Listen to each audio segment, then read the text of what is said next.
Hello friends, सगळे कसे आहात? आज होता मंगळवार. मंगळवारची माझी सगळी देवपूजा वगैरे मी आवरलेली आणि तुम्ही बघू शकता. देवपूजा झाल्यानंतर मी खाली आलो. त्यानंतर चहा वगैरे घेतला. तुम्ही पण या चहा घ्यायला. मग काय, त्यानंतर पिल्लू वगैरे झोपून उठल्यानंतर आम्ही गेला की दुकानला. दुकानातनं आल्यानंतर गल्लीत कोणच नव्हतं. आम्ही दोघीच भटकत होता. मग काय, दुकानातनं येताना आम्हाला एक आजी भेटली आणि ती आजी म्हणत होती, "आज पिल्लू कुठं घरात आली नाहीस?" पिल्लूला काय नुसतं फिरायलाच पाहिजे. मग काय, घरात आल्यानंतर पिल्लूचं योगा चालू झालं. मी म्हणलं, "ह्यानी आता हिनं बघून कुठनं शिकली?"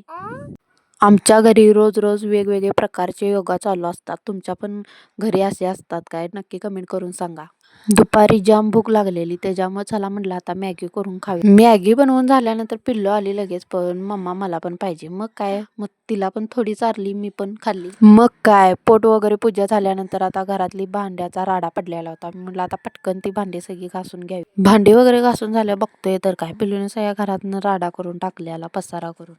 पिल्लूने सगळा पसारा काढलेला. परत ते आवरला. त्यानंतर किचन कट्टा वगैरे माझा सगळा क्लीन करून झाला.